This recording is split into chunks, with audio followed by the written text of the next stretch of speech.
The chapter's name is Chemical Changes. As you all know, various changes are happening around us. Changes should happen for our earth to sustain, isn't it? Lot of changes can happen. Some changes can be useful to us. Some changes can be worsening our life. So in chemistry, we are actually dealing with two types of changes.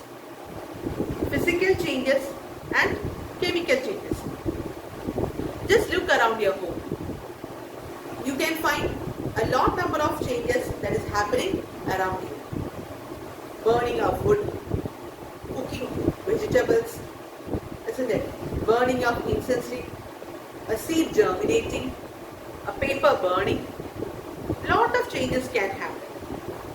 So, what is the difference between physical change and chemical change? Okay, so first one is physical change. Physical change. And the second one is chemical change. Okay.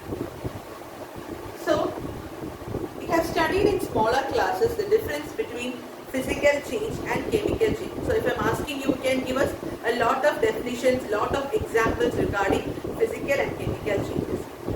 In physical changes, the substance just changes into a new form, isn't it? We can recover that object or that substance back. That is the chemical change. No new substance is formed. In a chemical change, no new substance is formed. That is the important thing what we have to memorize. No new substance is formed. Whereas in chemical change, a new substance is formed. A new substance is formed. That is, in chemical change, you can see that we are burning a paper. That paper is turning into ash. Can we turn back that ash back into paper? No. So there a new substance is formed and the particles completely changes into another substance. So in this chapter we are dealing only with chemical changes. For that we will be seeing an experiment.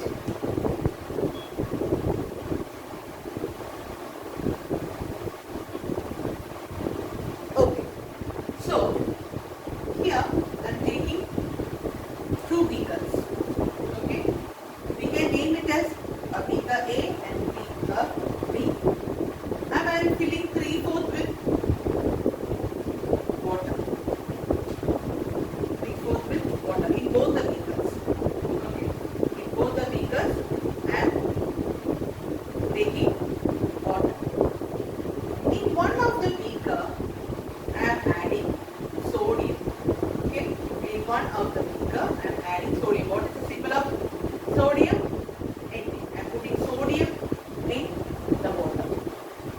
So as you all know that when sodium is put in water, the reaction is so violent. As you have seen in the video, how the sodium is reacting in water.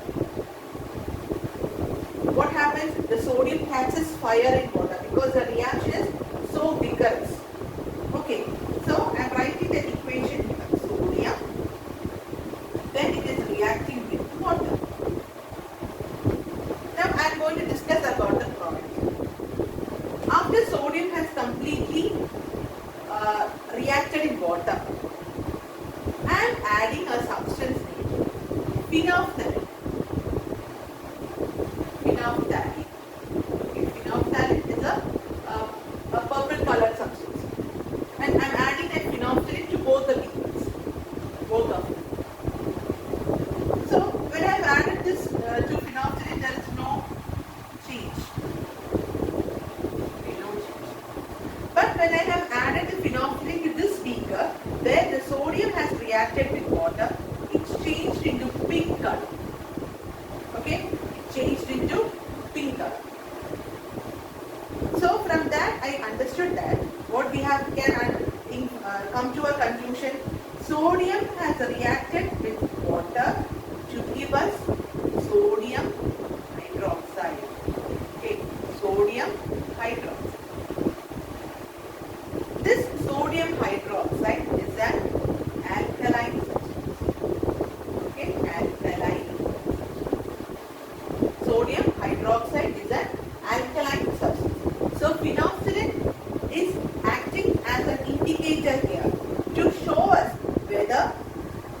solution has turned acidic or alkaline or something. Since the product is sodium hydroxide, which is alkaline in nature, the solution has turned to pink color. So this is the equation. Okay, now we have to balance it. Whenever we write the equation, we have to balance it. So here it is only 2 hydrogen, isn't it? So how we are going to balance it? You can balance it in your textbook, or you can write it in your notebook. Write this equation and try to balance it.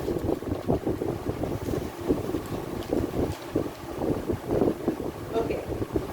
So when you are balancing it, you will be getting 2Na plus 2H2O gives 2NaOH plus H2. Okay, you have to balance it in your textbook. 2Na plus 2H2O gives 2NaOH plus H2. This is the equation.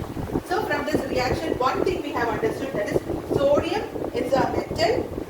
It is catching fire. The reaction of sodium in water is vigorous. It's a very violent reaction. Sodium catches fire with water, as we have seen in the video. And when we are putting phenolphthalein to the beaker, what we can find, where there was only water, there is no change.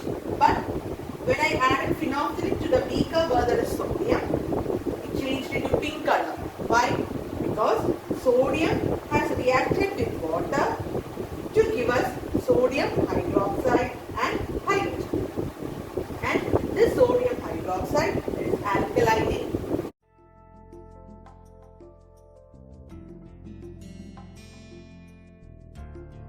For this demonstration, the first thing you need is a bowl of cold water.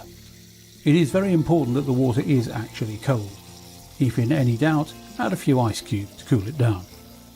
At this point you can also add some indicator solution as well. Now you also need to position the bowl carefully as well.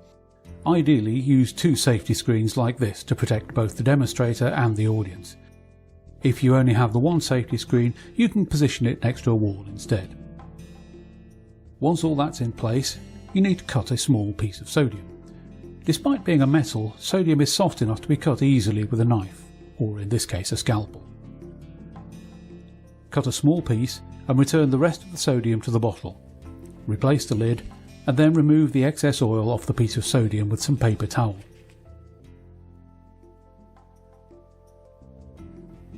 You can simply drop the piece of sodium into the water, but it tends to just sputter about on the surface with only the odd spark. A better way is to float a piece of filter paper on the surface of the water and put the sodium onto that.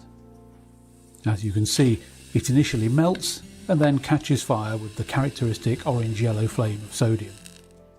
You can also see a colour change of the indicator in the water.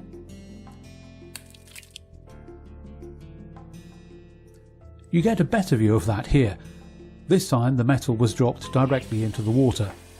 The sodium reacts with water and produces sodium hydroxide, which is alkaline, and this causes the phenolphthalein, the indicator we used here, to turn purple. You can extend the demonstration to other alkali metals as well, using the same technique. Here we have lithium. Lithium is less reactive than sodium, but still reactive enough to react quite vigorously with the water. It won't catch fire at all, but will float around on the surface, bubbling vigorously.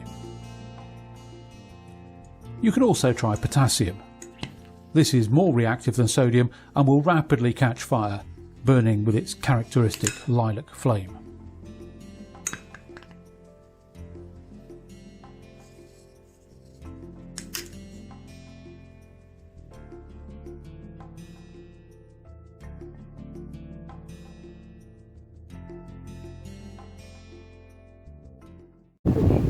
Now I'm taking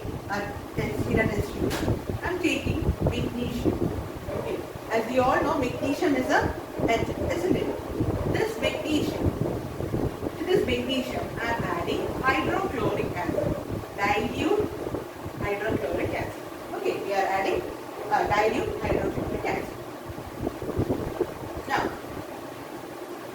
after this reaction, when magnesium is reacting with hydrochloric acid, after the reaction is complete, what you have to do is that you have to touch the bottom of the test tube.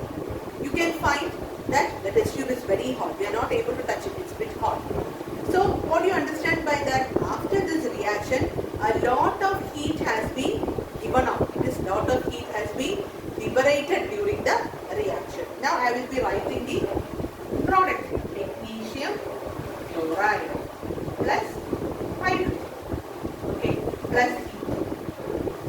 write plus heat because heat is liberated here. So what happens when magnesium is treated with dilute HCl, not concentrated, dilute hydrochloric acid, you can find that when you touch the bottom of the test tube, you can see that the temperature, the test tube is very hot.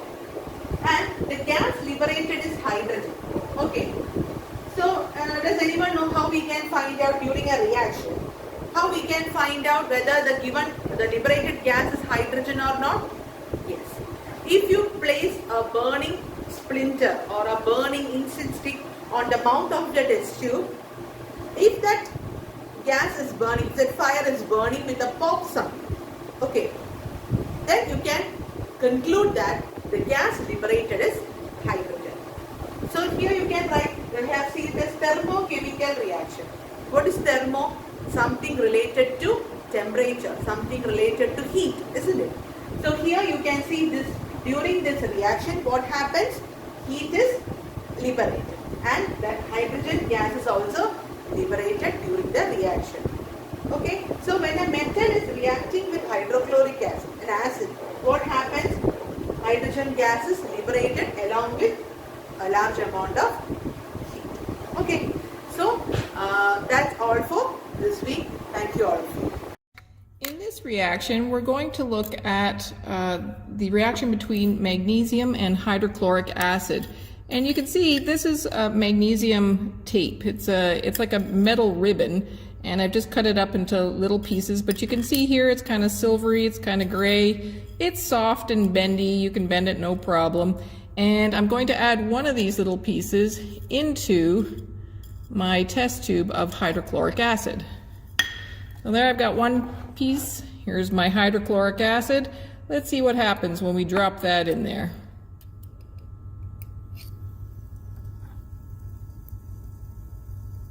Look at that, bubbles forming. It's dancing around on the surface there. You can hear it. Oh, you might even be able to see that little bit of smoke. Yep, there's a little puff of smoke. If I put it on the black background, you can see that. Little puffs of smoke happening there. So you know this reaction is hot. It's an exothermic reaction. It's producing heat. And it's bubbling away there like crazy. Now what if we wanted to test what gas is being produced? We've got magnesium and hydrochloric acid. What do you think those bubbles of gas are? How could we check? Well, we've done this before. One way we can check is by using a burning splint. So I've got my splint here. I'm going to light it on fire. And we're going to see what happens when we put it into, I'm going to make a fresh batch of our magnesium in our hydrochloric acid, and then we'll see what happens. I'm going to tilt my camera up a little bit so you can see the top here. Okay, so I'm going to take one of these pieces of magnesium ribbon. I'm going to drop it in there. It's bubbling away. Give it a few seconds to make some of that gas. And let's listen carefully. What's going to happen if I put my burning splint in there? Oh, scared me. Did you hear that? Let's see if I can get it going again.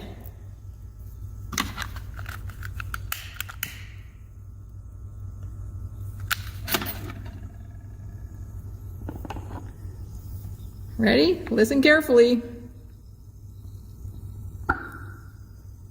Now what makes that noise, that little popping noise? That tells you that there's hydrogen gas being produced in our test tube right now. So the gas that's being produced, it's highly flammable, but we've got it in low concentrations here. But it is going to make that little popping noise when you put a burning splint into it. And that's different than when we looked at carbon dioxide. Carbon dioxide made the flame go out, but this makes a little popping noise. So there you have it. Magnesium in hydrochloric acid.